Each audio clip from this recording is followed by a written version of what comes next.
Construction Bronagh is for your top, for your third outfit. So I've done out a full front and I've done out a full back for you. And it's literally, I kept getting mixed up as to which side you wanted the full front. So in fact, we are going with final colour choice. We are going with green. So this is your shape here. Okay. And this will all be part of your pattern. Okay, so that's all part of your pattern there. Alright.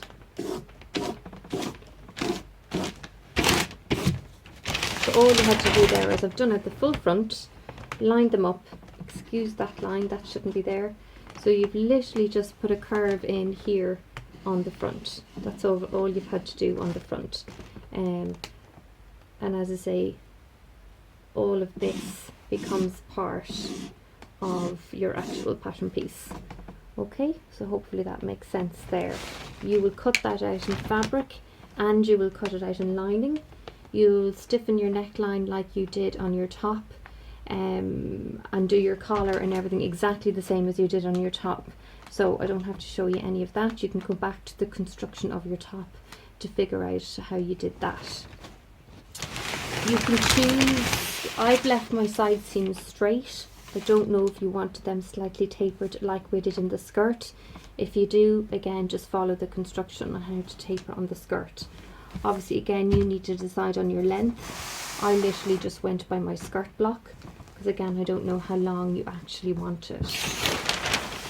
Okay, and then on the back, this is the only thing we need to remember on the back. So again, this is the section that's going to be included on your back, so everything that's in green. Now what we want to do here is we need to make sure we allow for putting in your zip, and we don't want that to be on an actual curve point. We need to kind of be careful about that. So I would suggest just leaving that quite straight and not quite as curved as you have in your picture, because otherwise it's just going to be awkward to put the zip in. So I would leave that literally straight. Now I would actually suggest keeping your dart in on the back, because otherwise you're going to end up with something really quite shapeless. But then again, that is actually completely up to you. But I think potentially a little bit of fitting in the back would be good. So I would actually include my dart if I were you.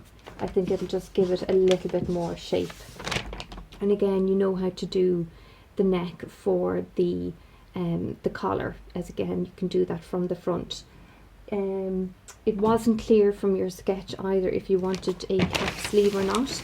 Again, if you do, you know how to do that from your original top.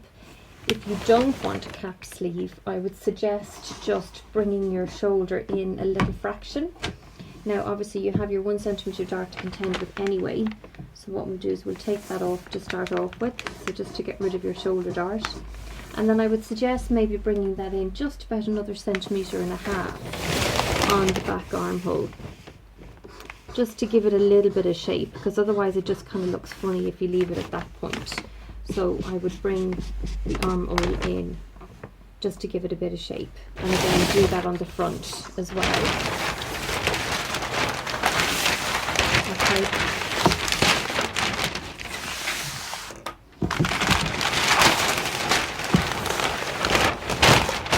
So bring your front armhole in about the 1.5 and just get rid of that there. And obviously the same on the other side. But of course that is completely up to you. I'm just kind of judging on what I think you were looking for. You can reshape your neckline if you wish, you know, and measure that off for your collar.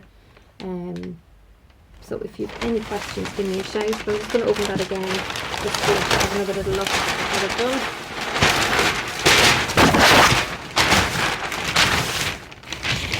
So on the front, I've simply done the little curve here just to kind of soften that shape at the front.